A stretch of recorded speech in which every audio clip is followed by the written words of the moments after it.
The wind was a blade, honed on glacial ice and wielded with vicious intent. It sliced through the threadbare wool of Alara's shawl, finding the hollows of her bones and filling them with a deep, immutable cold. Here, in the jagged teeth of the unforgiving range, the world had been stripped of all color save for two: the blinding, merciless white of the snow and the bruised, slate gray of the sky. They were trapped in a monochrome purgatory, a place where the sun was a forgotten myth and warmth a dying ember in the memory. For 3 days, that ember had been all she had, a small, flickering thing she cupped within her soul, shielding it from the gale of despair. Now, even that was failing. She huddled behind a scant outcropping of rock, her body a tight knot of shivering muscle. Her gaze was fixed on the two figures standing a dozen yards away, their forms stark against the swirling snow.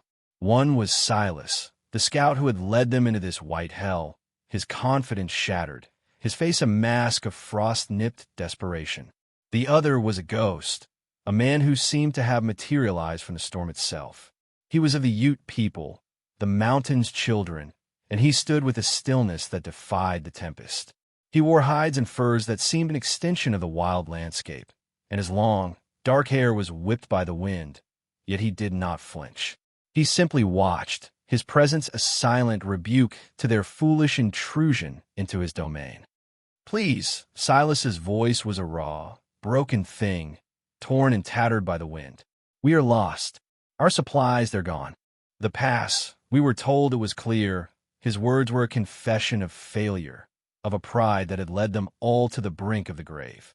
The rest of their small party, the fretful Mrs. Gable, her 2 pale children, and the surly, hulking man named Corbin, were huddled a short distance away, their eyes wide with a mixture of terror and a deeply ingrained suspicion of the man Silas was pleading with. Alara knew what they saw. They saw a savage, a threat. But she saw something else. She saw the mountain given human form. She saw a quiet strength that made Silas's frantic begging seem all the more pathetic. The man's face was unreadable, carved from granite and patience, his eyes dark and deep as a winter lake. He had not spoken a word since he'd found them, drawn by the scent of their dying pack mule. He had simply appeared on the ridge above, a sentinel observing their ruin. "He will leave us," a cold voice whispered in Alara's mind. "Why would he not? We are nothing to him. We are trespassers, intruders." The thought was not born of malice, but of a grim, clear-eyed logic. Her husband, Thomas, had been full of grand pronouncements and easy assurances. He'd spoken of a promised land on the other side of these mountains, a valley of green and gold. He had painted pictures with his words, so vibrant and full of life that she had believed him, had followed him away from the only home she had ever known. But Thomas's words had been as substantial as the morning mist. A fever, swift and cruel, had taken him 2 weeks ago, leaving her a widow in a wagon train of strangers who now looked upon her as another mouth to feed, another burden to carry. His promises had frozen and shattered, just like everything else. The wind howled, a chorus of mourning wolves, and drove a fresh volley of ice crystals into her face. The sting was a welcome distraction from the aching emptiness inside her. She pressed her face against the rough fabric of her sleeve, the wool stiff with ice. She could feel the last of her strength seeping away, draining into the endless snow. Hope was a luxury, and she had spent her last reserves of it days ago. Now there was only the cold, the gnawing hunger, and the waiting for the end. Silas took another stumbling step forward, his hand outstretched in a gesture of supplication. "We have coin. Silver." He was bartering for their lives. The Ute man's gaze remained impassive, his eyes never leaving Silas's face. He did not even glance at the offered hand. The silence that followed was heavier than the snow-laden clouds above. It was a silence that held their fate. Alara watched, her breath held tight in her chest, a fragile plume of vapor in the frigid air. She felt a strange detachment, as if she were watching a play, the final act of a tragedy. Her own life felt distant, a story about someone else. Then the man moved. It was a subtle shift, nothing more than a slow turn of his head. His gaze swept over the pathetic huddle of survivors, lingering for a moment on the pale, frightened faces of the Gable children, before finally settling on her. Alara met his eyes across the windswept expanse. She did not look away. She had no plea to offer, no silver, no promises. All she had was the stark, unvarnished truth of her despair, and she let him see it. She let him see the hollowness, the grief, the tiny, stubborn flicker of a will that refused, even now, to be completely extinguished. For a heartbeat, the world seemed to fall silent. The wind died to a whisper. In the depths of his dark eyes, she thought she saw not pity, but a flicker of something else. Recognition, perhaps, a shared understanding of survival's brutal arithmetic. He broke the gaze first, turning his back on Silas and the others. A collective gasp went through the small group. He was leaving them. The cold in Alara's bones seemed to solidify, turning to ice. But he did not walk away. He took 2 steps toward the formidable wall of rock and snow that blocked their path, the very obstacle that had broken them. And then he stopped. He looked back over his shoulder, his expression unchanged, and gave a single, almost imperceptible nod. It was not an invitation. It was a challenge. If you can follow, you may live. The meaning was as clear as if he had shouted it. And with that, he began to walk, his figure already beginning to merge with the swirling gray and white of the storm. Kalen, for that was his name, though they did not know it, did not look back again. He moved with an economy of motion that was both mesmerizing and humbling. Each step was deliberate, his fur-wrapped feet finding purchase on the treacherous, ice-sheathed rock as if he were walking on flat ground. He did not offer a hand, nor did he speak a word of encouragement. His leadership was absolute, unspoken, and utterly devoid of comfort. He set the pace, and the price of survival was to keep up. The alternative was to be swallowed by the mountain, a fate he seemed to accept with the same stoicism with which he accepted the rising sun. Silas scrambled to his feet, shouting hoarsely at the others. "Get up! Move! He's our only chance!" Panic gave them a surge of adrenaline. Mrs. Gable pulled her children close, her face a mess of tears and frozen resolve.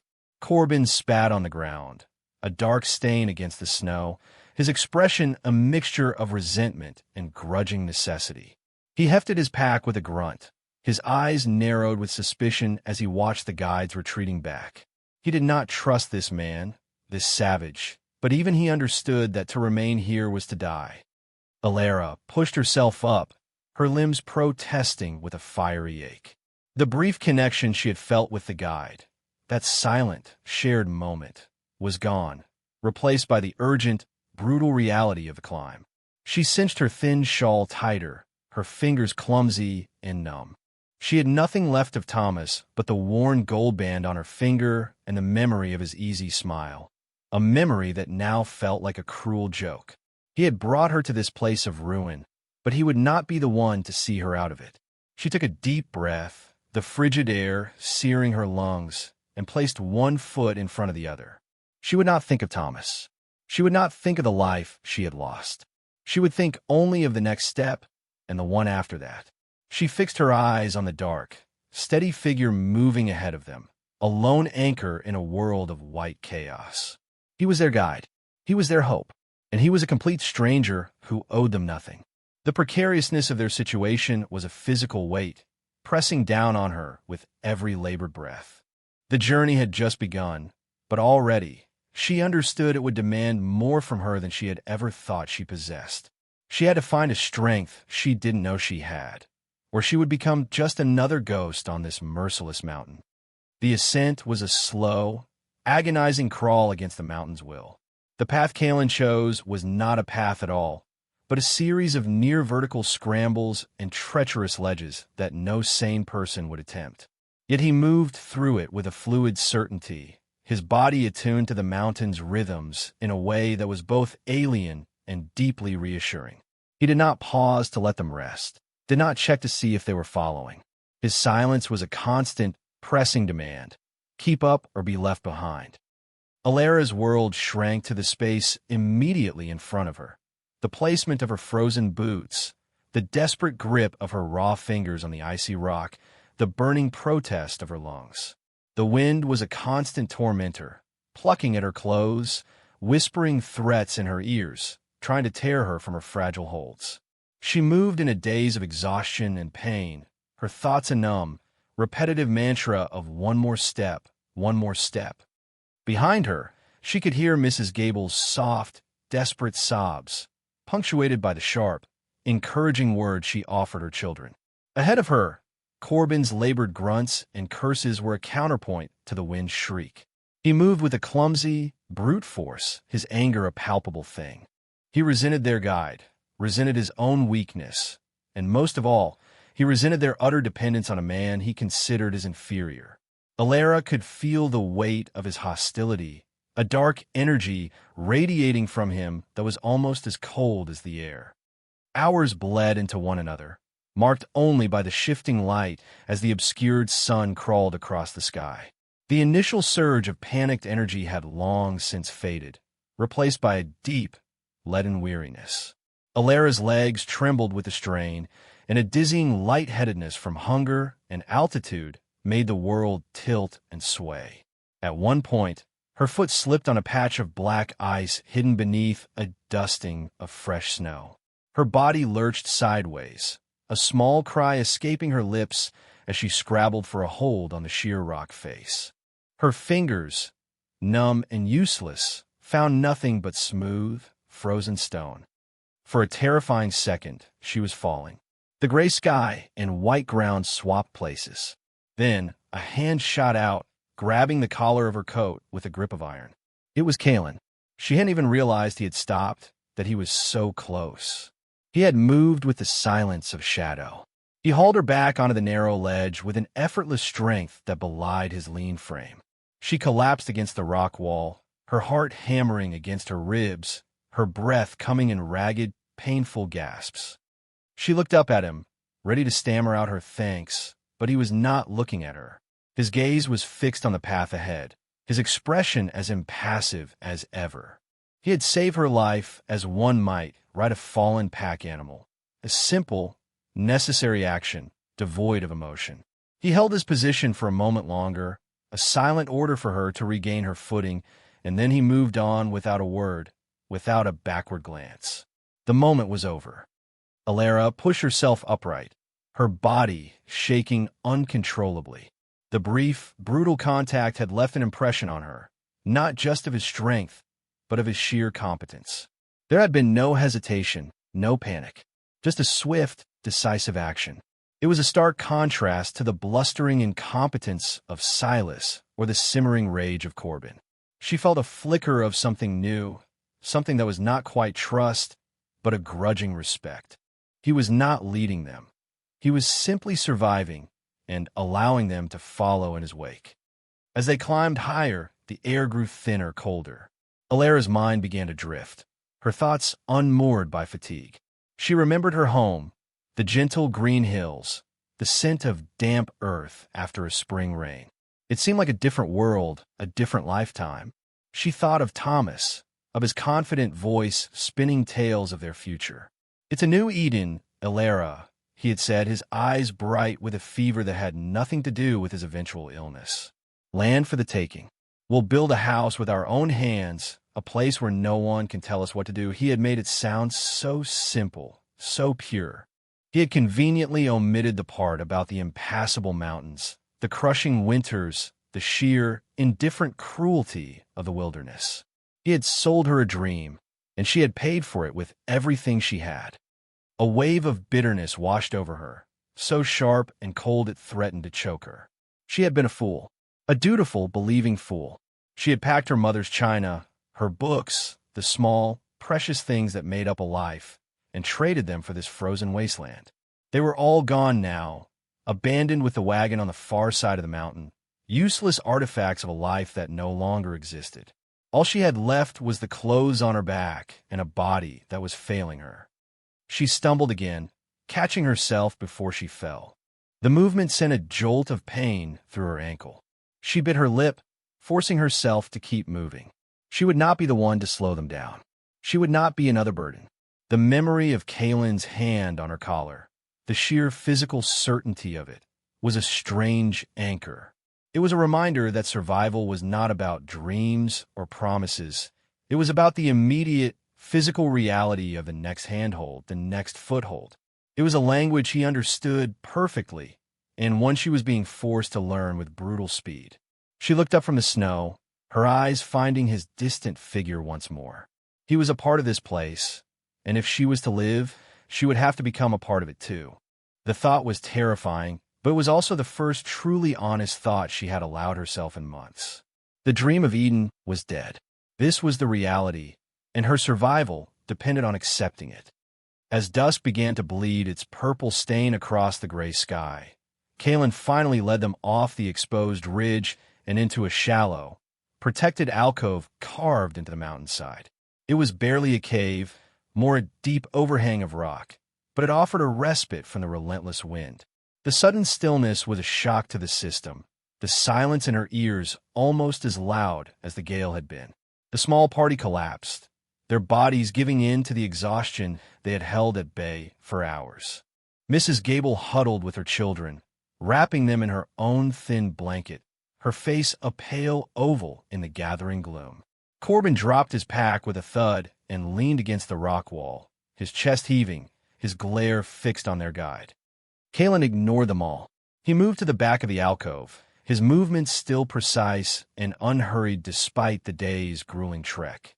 He shrugged off his own pack, a surprisingly small bundle of hides, and from it he produced a fire-starting kit. With practiced efficiency, he gathered a handful of dry moss and tinder he had evidently collected along the way, shielding it with his body. Alara watched, fascinated, as he worked the fire drill. There was a quiet intensity to his focus, a reverence in the simple, ancient act.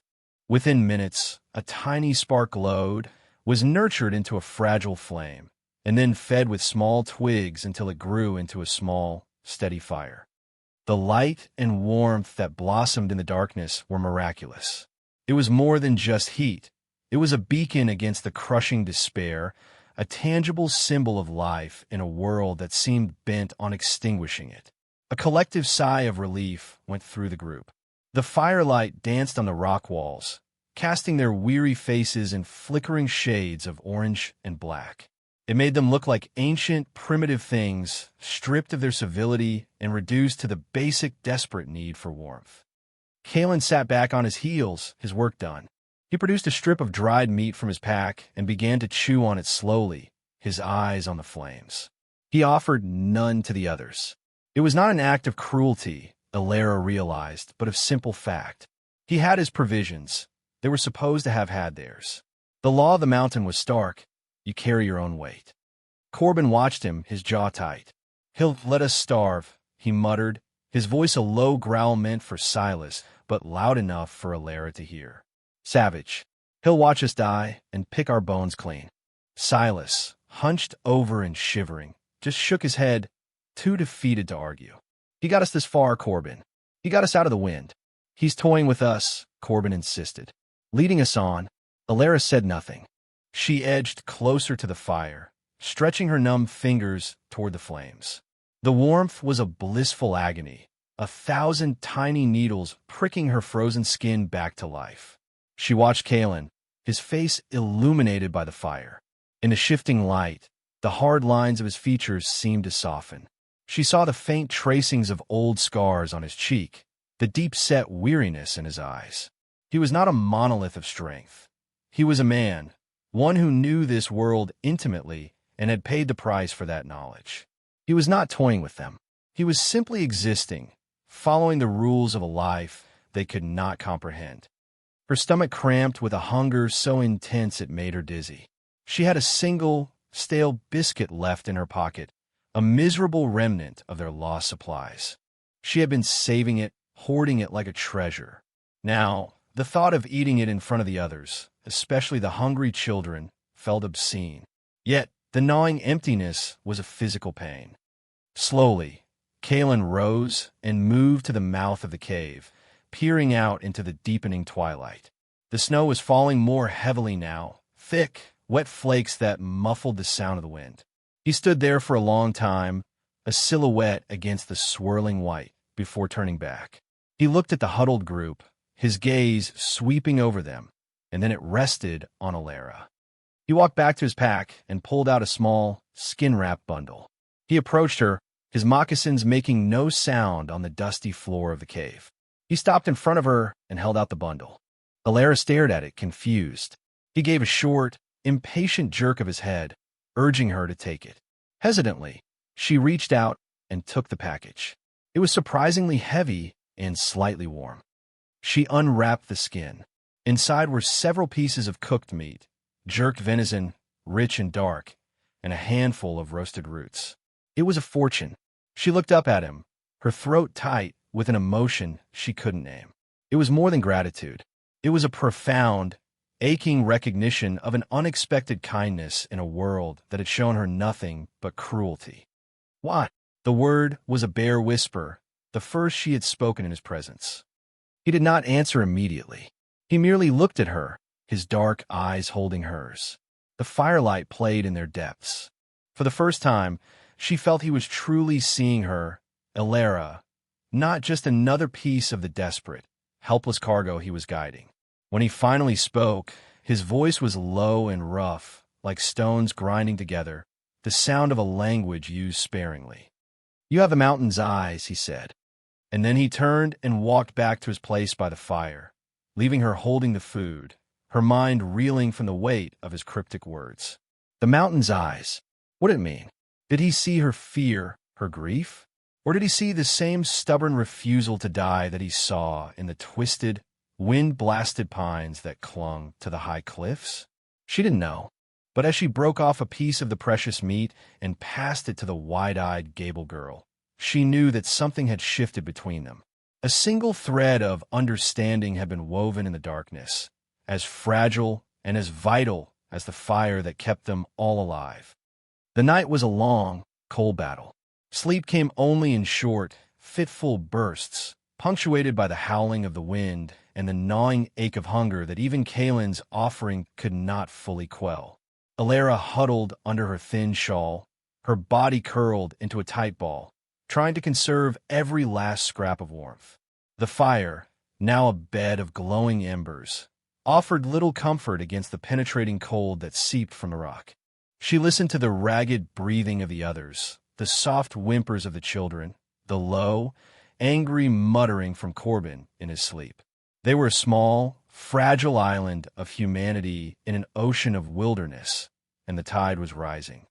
She found herself watching Kalen. He did not seem to sleep. He sat propped against the far wall, a thick fur pulled over him, but his posture was alert.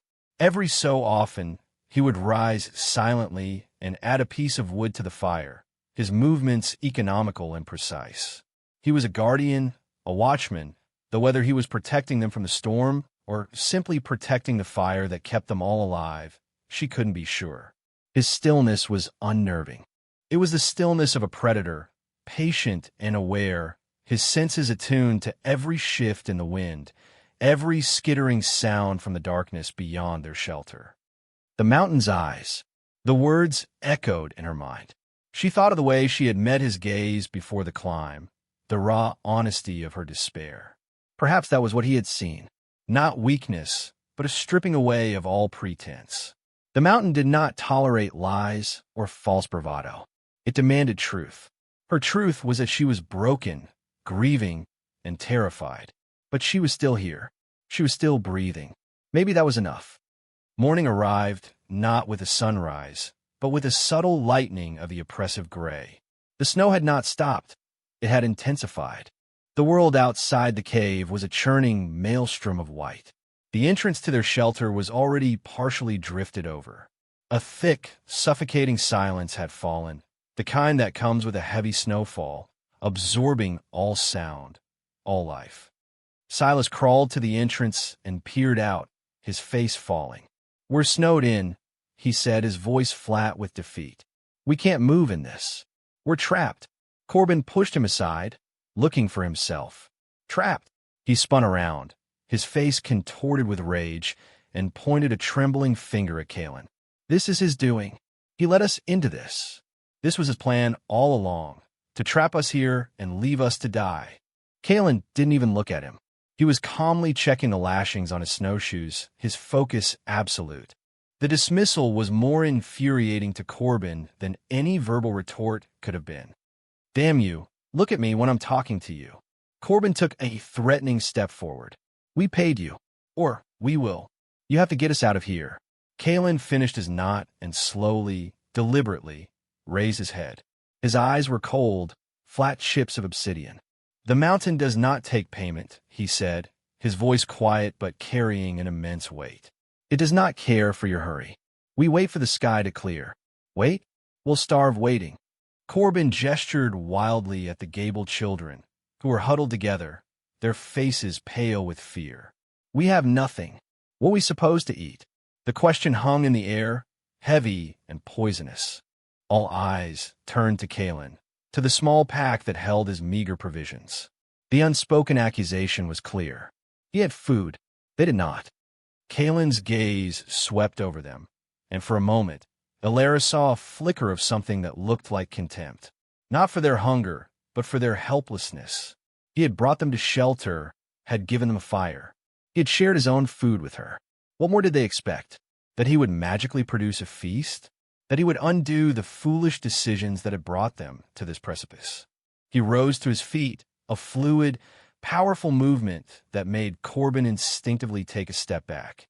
Kalen walked to the mouth of the cave and stared out into the blizzard.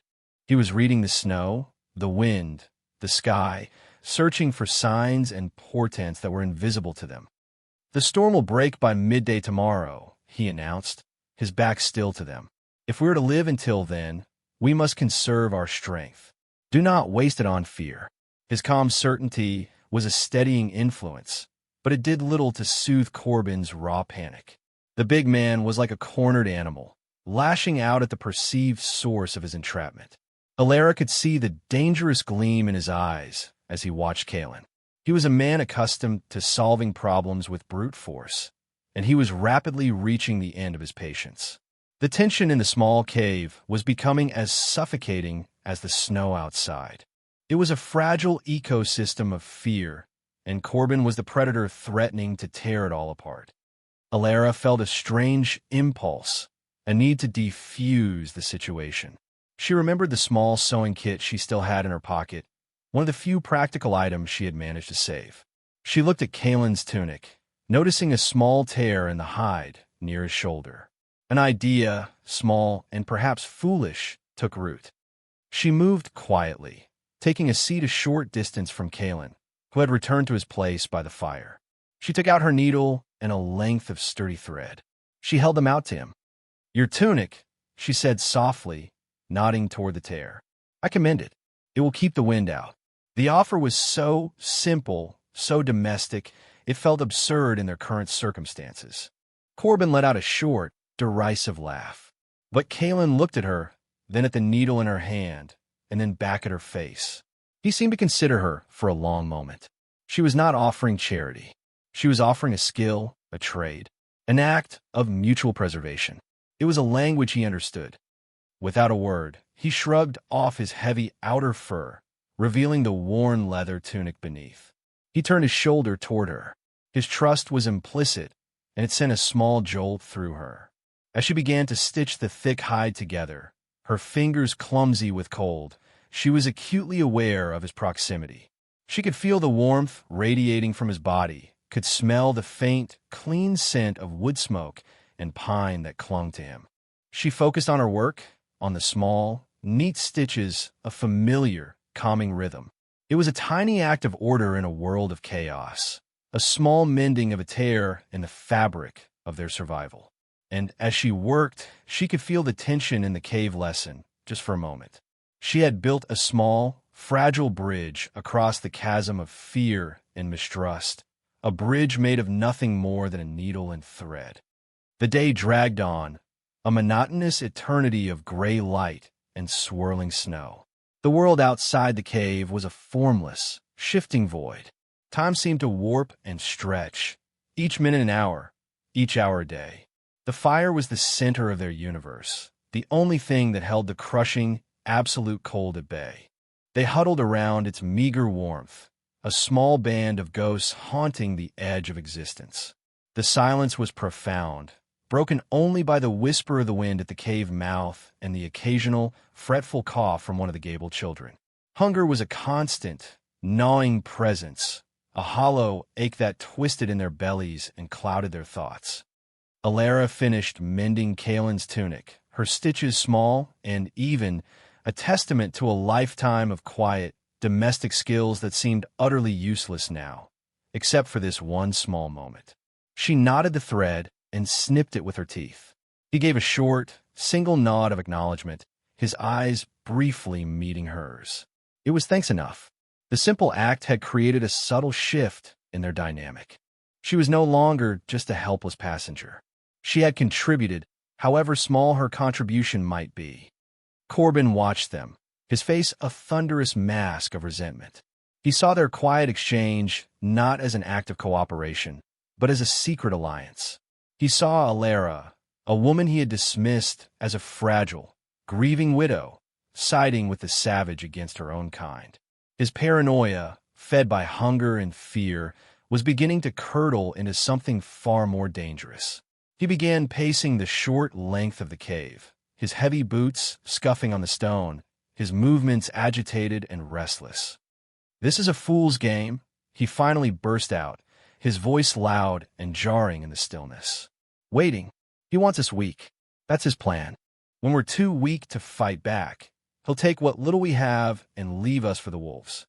"Corbin, be quiet," Silas warned, his voice weary. "You're frightening the children. The children should be frightened." Corbin jabbed a finger toward Kaelin, who remained seated and motionless, his eyes closed as if in meditation. "He is what they should fear, not the storm. He is the real danger here." Kaelin did not stir. His stillness was a rock against which Corbin's waves of fury crashed and broke. This infuriated the big man even more. He wanted a reaction, a fight. He wanted to assert the dominance he felt was his right. "I'm not going to sit here and die," Corbin declared. He strode over to his pack and began rummaging through it. He pulled out a coil of rope and a small, rusted hatchet he had used for firewood. He looked at Silas. "We're leaving. Now, we can follow the rock face. The snow can't be this deep everywhere. We can make it." Silas stared at him as if he were insane. "Out there? In that? It's suicide, Corbin. You won't last an hour. It's better than waiting for him to slit our throats in our sleep." Corbin shot back, his eyes wild. "Are you with me?" Silas shook his head, burying his face in his hands. "No, I'm staying. Our only chance is with him." Corbin sneered. "Coward." He then turned his gaze on Mrs. Gable, who shrank back, pulling her children tighter. His eyes dismissed her immediately. A hysterical woman and two useless children. He wouldn't even ask. His gaze finally fell on Alara. "What about you? You've got more spine than this 1 inch." Alara met his crazed stare without flinching. The woman who had entered these mountains would have cowered. She would have looked away, made herself small and invisible. But that woman was gone, buried somewhere under layers of ice and grief and newfound resolve. "I'm staying," she said, her voice quiet but firm. Corbin's face twisted in a snarl of disbelief and betrayal. "You'd rather trust him than your own kind? After what he's done, he brought us to shelter," Alara countered, her voice gaining strength. "He gave us fire. He shared his food. What have you done, Corbin, besides complain and curse?" The accusation struck home. Corbin's face flushed a dark, mottled red. For a moment, she thought he might strike her. He took a half-step toward her, his hand tightening on the handle of his hatchet. The air in the cave crackled, suddenly electric with violence. Then Kaelin moved. He didn't stand up. He didn't speak. He simply opened his eyes. That was all. He opened his eyes and looked at Corbin.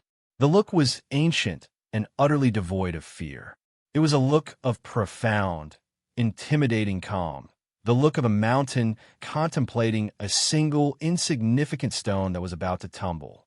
It held no anger, only a quiet, absolute certainty. It said, "Do not take another step." Corbin froze.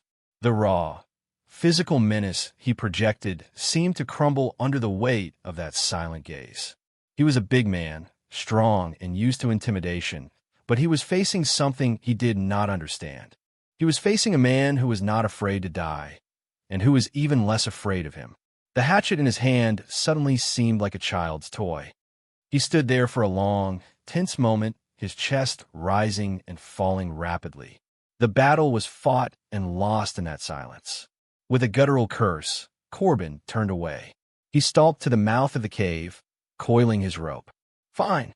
Die here, all of you. I'll not be another victim for your pet savage to feast on. I'll take my chances with the storm." Without another word, he stepped out of the shelter and was instantly swallowed by the swirling white curtain of the blizzard. They watched him go, a dark shape that vanished in a matter of seconds. The sound of his departure was quickly erased by the wind, as if he had never been there at all. The cave felt larger now and colder. The violence had passed, but it had left a chilling vacuum in its wake. They were one fewer, but Alara was not sure if they were any safer. They had lost a man to the storm, but the real storm, she suspected, was the one that was yet to come. The blizzard raged for the rest of the day, and through the long, dark night, a relentless assault of wind and snow. The fury of the storm was a physical presence, pressing in on their small sanctuary, threatening to suffocate them. Corbin's departure had left a pall over the group. There was no relief in his absence, only a heightened sense of their own fragility. He had chosen a quick, violent gamble over a slow, patient wait, and no one believed he could have won. His ghost haunted the cave, a testament to the destructive power of fear. Alara found herself drawing strength from Kalen's stillness.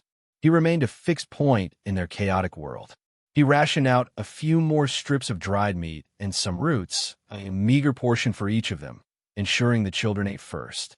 He did it without ceremony, a simple distribution of resources necessary for the group's survival. He was a leader not by proclamation, but by deed. His authority was rooted in competence, a currency far more valuable than silver or bravado in this place. Sometime in the deepest hours of the night, when the cold was at its most intense, Alara was startled awake by a soft sound. It was the youngest Gable child, a boy of about 5, coughing a dry, racking cough that shook his small frame. In the dim glow of the embers, she could see his mother, Mrs. Gable, holding him, her face etched with a desperate worry. The boy's breathing was shallow and rapid. Kalen was instantly awake, his head lifting. He watched the child for a moment, his expression unreadable. Then he rose and went to his pack. He rummaged inside and produced a small leather pouch. He came over to the mother and child, kneeling beside them. He opened the pouch, which contained a mixture of dried leaves and herbs, and pinched a small amount into a tin cup he carried. He then took a burning stick from the fire and used it to melt a handful of snow in the cup, creating a dark, steaming liquid. The aroma that rose from it was pungent and earthy. He held the cup out to Mrs. Gable. "For the boy," he said. "It will ease his breathing." Mrs. Gable looked from the dark concoction to Kalen's face, her eyes wide with suspicion and fear. All the stories she had ever heard about savages and their strange medicines warred with the immediate, desperate need of her sick child. She hesitated, her hand trembling. Seeing her fear, Alara moved to her side. "It's all right," she said softly, her voice a low reassurance. "He is trying to help."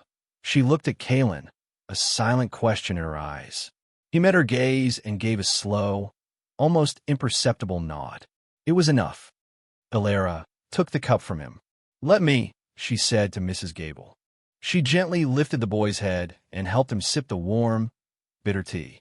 He coughed and sputtered at first, but she soothed him, murmuring soft words until he had taken a few small swallows. Kalen watched the exchange, then returned to his spot, melting back into the shadows as if he had never moved. Slowly, miraculously, the boy's coughing subsided. His breathing deepened, becoming less ragged. He finally settled into a peaceful sleep in his mother's arms. Mrs. Gable looked over at Alara, her eyes shining with unshed tears in the firelight. "Thank you," she whispered, her voice thick with emotion. Then, she looked toward the shadows where Kalen sat. Thank him. The shared crisis, the simple act of healing, had forged another link in the fragile chain of their community. The lines of suspicion were beginning to blur, replaced by a grudging, desperate dependence that was slowly evolving into something that resembled trust. Alara felt it most keenly. She was no longer just an observer of Kalen's competence. She was a participant, an intermediary between his world and theirs. As predicted, the storm began to break with the dawn. The wind's manic shriek softened to a low moan, and the snowfall lessened, the flakes drifting down gently now instead of being driven sideways. A pale, watery light filtered into the cave, revealing a world transformed. The entrance was a deep wall of snow. Everything was buried, softened, silenced under a thick white blanket. It was a landscape of stark, breathtaking beauty, but also of immense danger. Kalen was already preparing to leave. He strapped on his snowshoes, checked his small pack, and stood ready. He looked at the wall of snow blocking their exit. Without a word, he began to dig. He used a flattened piece of wood from his pack as a shovel, working with a steady, tireless rhythm, carving a tunnel through the deep drift. Silas, shamed into action by the guide's quiet industry, began to help, using his hands to scoop away the snow. Alara joined them, her own hands quickly becoming numb and raw, but she ignored the pain. They worked together in silence, a team forged by necessity. When they finally broke through to the outside, the air was shockingly still and cold. The sky above was a brilliant, cloudless blue, a color so intense it hurt the eyes after 2 days of unrelenting gray. The sun was bright on the new snow, the glare blinding. The world felt clean, scoured, reborn. But there was no sign of Corbin. No tracks, no trace. The blizzard had erased him completely. He had been consumed by the white, a sacrifice to the mountain's impartial fury. His absence was a sobering reminder of the stakes. Kalen wasted no time. He scanned the horizon, his eyes narrowed against the glare, charting their new course through the transformed landscape. He pointed toward a distant, jagged peak. "The pass is there," he said. "The new snow is deep. We must move before the sun warms it." He was warning them of avalanches, a danger they would never have conceived of on their own. He fashioned crude snowshoes for the others from branches and strips of leather, a task he completed with frustrating speed and skill. As Alara strapped the clumsy contraptions to her feet, she looked back at the cave that had been their prison and their salvation. She had entered it a desperate widow, a victim of circumstance. She was leaving it as something else, something harder and more resilient. She had faced down fear, both her own and Corbin's. She had helped a sick child. She had worked alongside their silent guide. The mountain was stripping away everything she had been, layer by layer, revealing a core of strength she never knew she possessed. She turned her face toward the sun, toward the pass, and took her first, uncertain step into the new, white world. The journey was far from over, but for the first time, she felt not just the will to survive, but the possibility of it. The trek through the fresh snow was a different kind of hell from the icy scramble up the rocks. Every step was a monumental effort, their makeshift snowshoes sinking deep into the soft, powdery drifts. It was like wading through a sea of cold, white sand. The sun, which should have been a comfort, was a new enemy. Its reflection off the endless expanse of snow was blinding, and its warmth, as Kalen had warned, was a hidden threat, unsettling the massive snowpack on the slopes above them. Kalen moved at a steady, ground-eating pace, his lithe form casting a long, dark shadow on the snow. He led them along the base of the ridges, avoiding the open, exposed faces of the mountain. He moved with a constant, scanning gaze, his head always tilted up, listening. He was listening for the mountains to speak, for the deep, groaning crack that would signal an avalanche, the White Death, as he would later call it. Alara followed directly behind him, trying to place her feet in the tracks he made. It was easier, but it still required a grueling, rhythmic effort that soon had her muscles screaming in protest. Her world narrowed to the sight of his back, the steady pump of his legs, and the sound of her own ragged breathing in the thin, cold air. The rest of the party straggled behind, a line of dark, struggling figures against the vast white canvas. She found a strange comfort in the rhythm of the march. It was mindless, physical work that left no room for the ghosts of her past. She could not afford to think of Thomas, or her lost home, or the life she had once expected to live. Those thoughts were heavy, and she had no strength for extra weight. There was only the snow, the sun, and the man in front of her. She watched him, studied him. She noted the way he paused to read the texture of the snow, the way he observed the patterns of the wind on the cornices above, the way he would occasionally stoop to examine an animal track, a sign of life in this desolate place. He was in a constant, silent dialogue with his surroundings. He was not conquering the mountain. He was a part of it, moving with its consent. Once he stopped abruptly, holding up a hand. The signal was sharp, commanding. The entire party froze. He stood motionless for a long minute, his head cocked, listening. Alara held her breath, straining to hear what he heard. There was nothing but the faint whisper of the wind. Then, from high above them, came a sound like distant thunder. It was a low, deep rumble that vibrated through the soles of her feet. Kalen pointed to a massive outcropping of rock 100 yards ahead. "Move," he commanded, his voice sharp, urgent. Now, panic seized the small group. They scrambled, fell, and flailed through the deep snow, their clumsy snowshoes tangling. The rumbling grew louder, a terrifying, approaching roar. Alara's heart pounded in her chest, but she did not panic.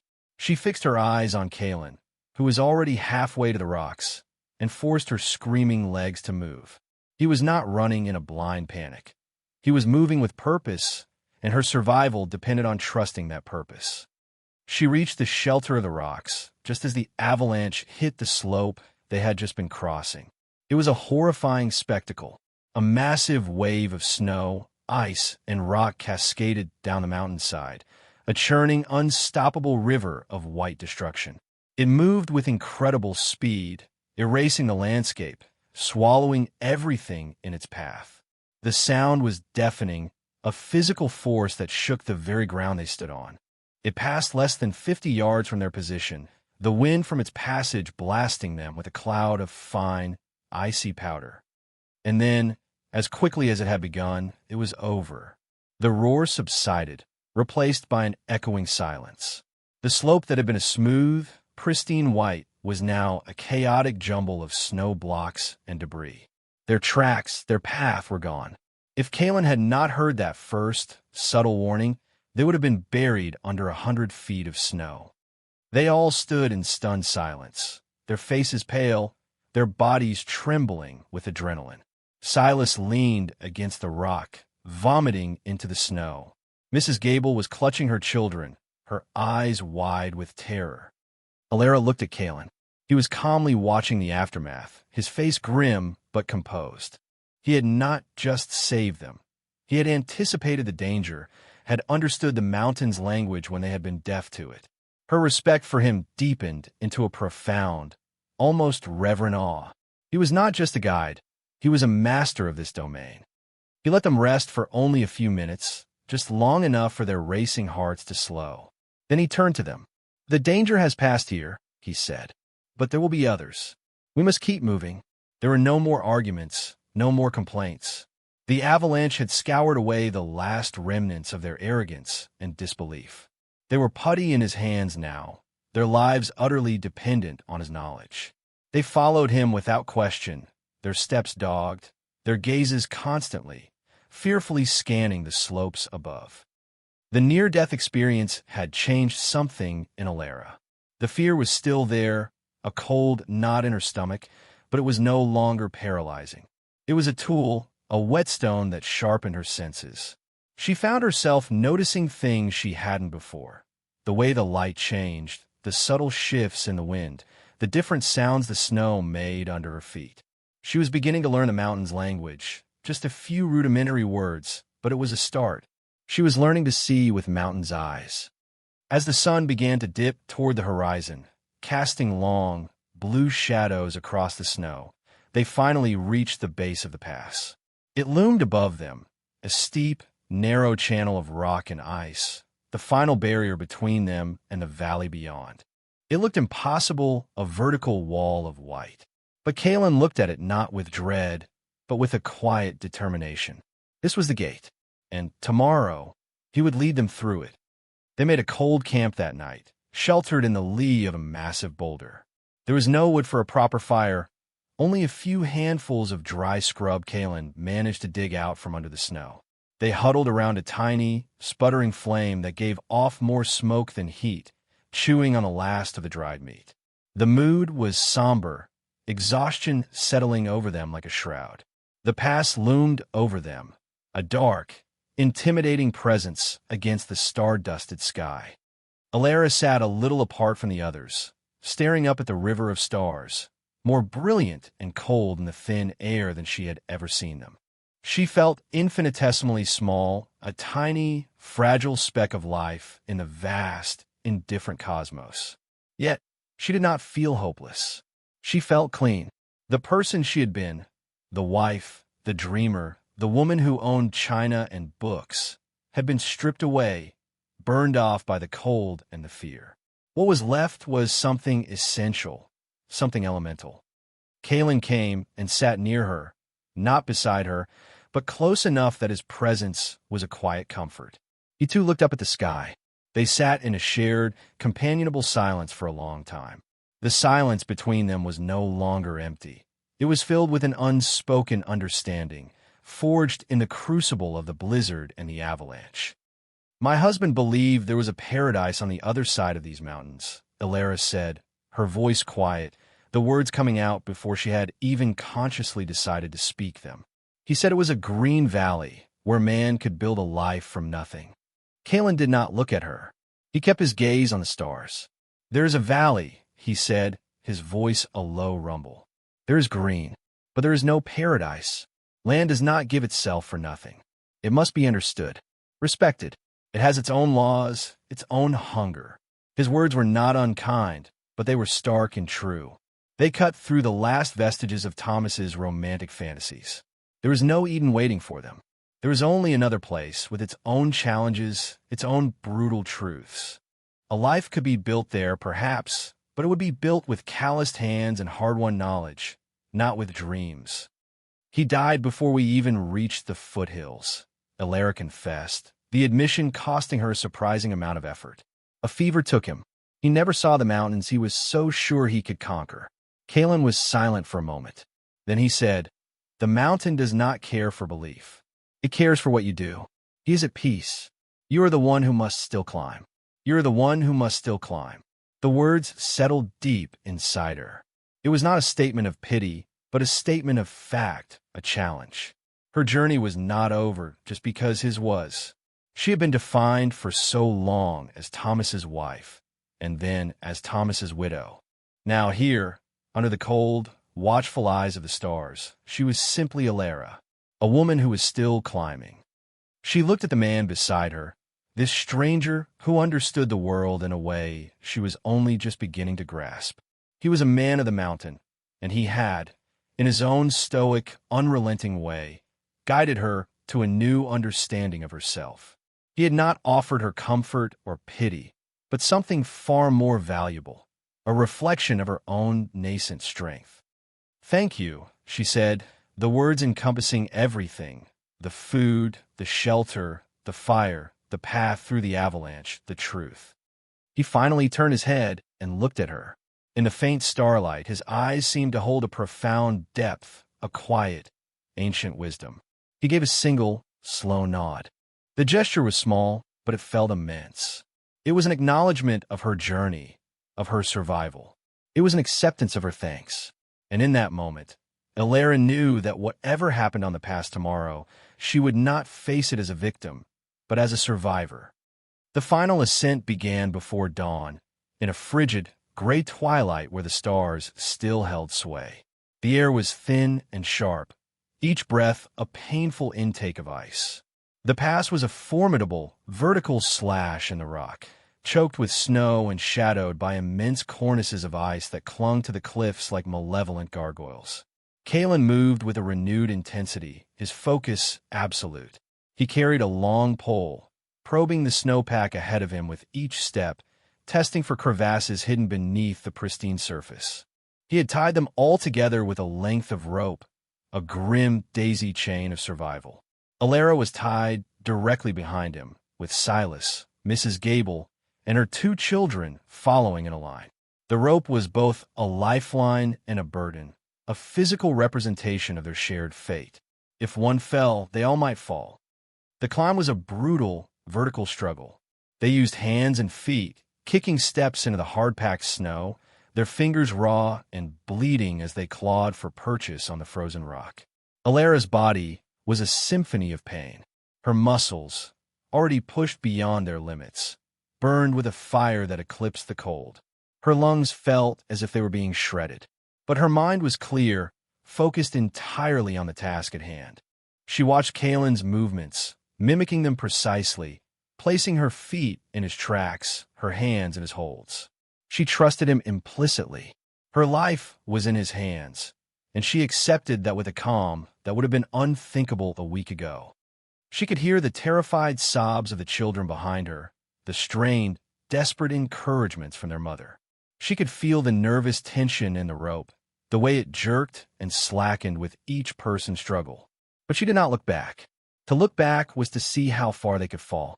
She only looked up at Kalen's steady, relentless progress, and at the sliver of blue sky that marked the top of the pass.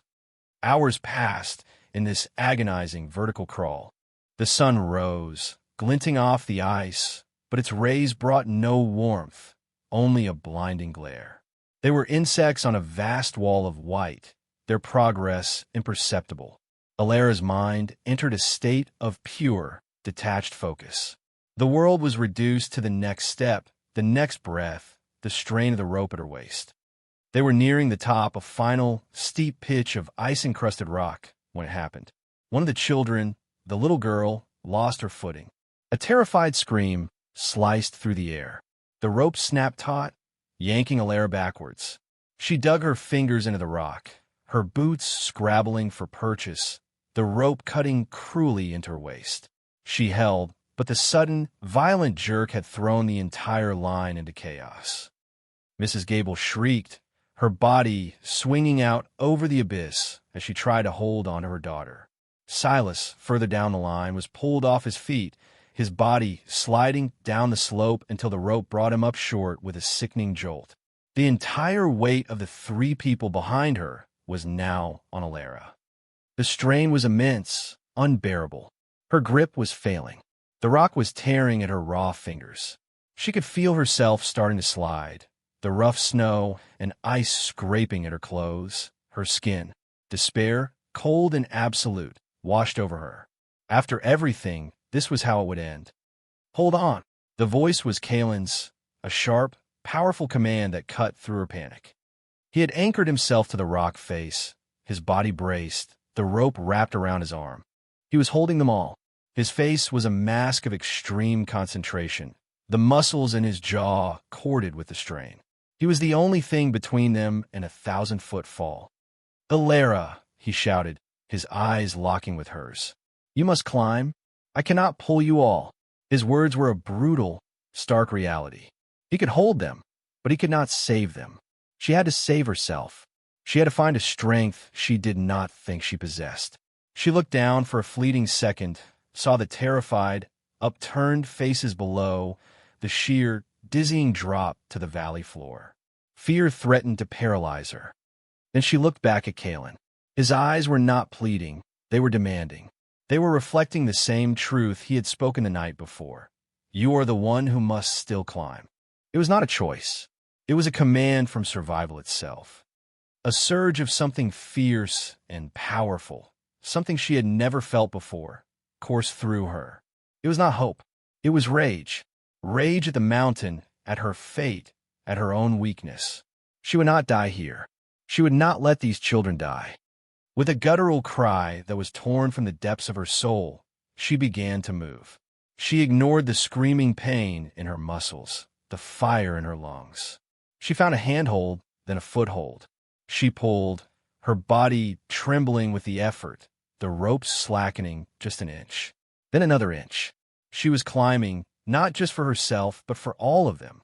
She was pulling the weight of their lives up the mountain with her. Kalen held the rope steady, his gaze never leaving her, his presence a silent, powerful anchor. He was giving her the chance, but she was the one taking it. Step by agonizing step, she clawed her way up the final few feet of the pass. When her hand finally closed over the rocky lip of the summit, she collapsed onto the flat ground, sobbing with a mixture of relief, pain, and a fierce, triumphant exhaustion. Kalen was immediately beside her, not tending to her, but using her new position as an anchor to haul the others up, one by one. He pulled with a steady, powerful rhythm, his strength seeming inexhaustible. First the little girl, then her mother, then the boy, and finally Silas were all brought safely to the summit. They lay on the ground, a tangled, weeping heap of humanity, gasping in the thin, sharp air. They had made it. They were at the top of the pass. Alara pushed herself into a sitting position. Before her, the world opened up. The view was staggering. The unforgiving range fell away, and below them, stretching out as far as the eye could see, was a valley. It was not the paradise of Thomas's dreams. It was a rugged, wild landscape of dark green forests, a winding, silver river, and distant golden plains. It was vast, intimidating, and beautiful. It was real. She looked at her hands. They were bloody, her nails broken, the skin torn. But they were strong. They were the hands that had pulled them from the abyss. She looked over at Kalen. He was standing at the edge, looking out over the valley, his back to them. He had saved them, but it was she who had answered his challenge. They had done it together. A profound sense of peace settled over her. The grief for her lost life was still there, a quiet ache in her heart, but it was no longer the only thing she felt. It was now joined by a fierce, hard-won pride. She had faced the worst the mountain could throw at her, and she had survived. She had found a strength within herself that was as real and as solid as the rock beneath her. The valley below was not a promised land. It was just land. But for the first time, she felt ready to face it, not as a widow, not as a burden, but as Alara, a woman who had climbed her mountain. The descent into the valley was arduous, but it was a journey of hope, not despair. Each downward step was a step away from the frozen hell of the high peaks and toward the promise of life below. The air grew warmer, thicker, easier to breathe. The oppressive silence of the snow-covered heights was gradually replaced by the sounds of the living world, the chatter of a hardy mountain bird, the rush of meltwater in a newly freed stream, the sigh of the wind through the first stands of pine. The change in the landscape was mirrored by a change in the survivors. The raw terror that had gripped them on the pass gave way to a quiet, subdued gratitude. Mrs. Gable kept her children close, her gaze frequently turning to Alara and Kalen with a look of profound, wordless thanks. Silas, humbled and stripped of his scout's bravado, followed Kalen's lead with the quiet obedience of a disciple. The shared ordeal had bonded them, melting away the old social distinctions. They were no longer a collection of strangers, but a single, weary entity united by the simple, powerful fact of their survival. Alara walked near Kalen, her body aching with a deep, satisfying exhaustion. She felt a new awareness of the world around her. She noticed the way the sunlight filtered through the pine needles, the scent of damp earth and resin, the different textures of the moss on the rocks. The world seemed more vibrant, more intensely real than ever before. It was as if the mountain had stripped a veil from her eyes, forcing her to see things as they truly were, in all their brutal, beautiful clarity. They camped that night in a grove of ancient, towering pines. Kalen, with a single, expertly thrown stone, brought down a plump grouse. He cooked it over a proper fire, the smell of roasting meat filling the air, a scent so rich and full of life it almost brought tears to Alara's eyes. He shared it equally among them, and they ate in a reverent silence. It was more than a meal. It was a sacrament, a celebration of their return to the world of the living. The next day, they reached the valley floor. The trees gave way to open meadows, still brown and dormant from the winter, but showing the first faint blush of green. The air was soft and mild. They had made it. They came upon a rough track that wound its way along the river, a clear sign of civilization, however rustic. Kalen stopped. He looked at the track, then back at the mountains from which they had come.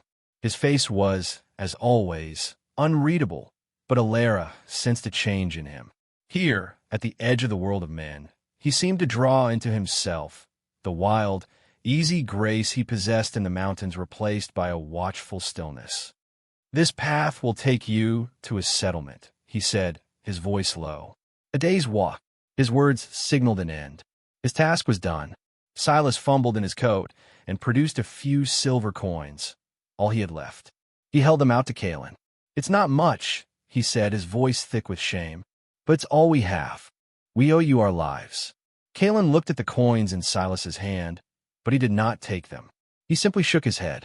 "The mountain is not for sale." He turned to Mrs. Gable. "Keep to the river. Do not drink the still water. You will be safe." Mrs. Gable, tears streaming down her face, could only nod, clutching her children's hands. And with that, the transaction was complete. Silas and the Gables began to walk down the track, their backs to the mountains, their faces set toward the promise of log cabins and familiar faces. They glanced back once, a brief wave, and then they were gone, eager to put the wilderness behind them and forget the terror they had endured. Alara did not move. She stood and watched them go, but she felt no urge to follow. The thought of returning to that world, a world of small talk and judgment, of men like Corbin and women who would pity the poor widow, held no appeal for her. It felt alien, a life that belonged to someone else. Her place was here, on the edge of the wild, a place she had earned the right to inhabit. She turned to Kalen, who was preparing to leave, to melt back into the wilderness that was his home. He expected her to go. It was the natural order of things. "I am not going with them," she said, her voice clear and steady. He stopped and turned to face her. He looked at her for a long moment, his dark eyes searching hers. He saw no fear, no pleading. He saw the same quiet resolve he had seen on the mountain pass. He saw a woman who had been remade. "There is nothing for you there," he said, nodding toward the path the others had taken. It was a statement, not a question. "There is less for me here," she replied, her honesty stark. "But what is here I have earned. I have no skills for that world anymore. My hands know rock and cold and rope now." She held up her scarred, healing hands. "The mountain taught me a new trade." He considered her words, his expression thoughtful. He knew she spoke the truth. The wilderness had marked her, had claimed her in a way. To send her back to the world of settlements and society would be its own kind of cruelty, like caging a hawk that has learned to fly. She had nothing to offer him. No coin, no dowry, no promises of a soft life. All she had was herself, this new, hard-won self. She reached into the small satchel at her waist, the only thing she had carried from her old life. From it, she took a small, leather-bound book. It was a book of poetry, her last connection to the gentle, educated woman she had once been. She held out to him. "I cannot read the words," he said, not unkindly. "I know," she replied, "but the pages are good for tinder. They will start many fires." She was offering him the last remnant of her past, transforming it into a tool for future survival. It was a powerful symbol, and he understood it. He reached out and took the book.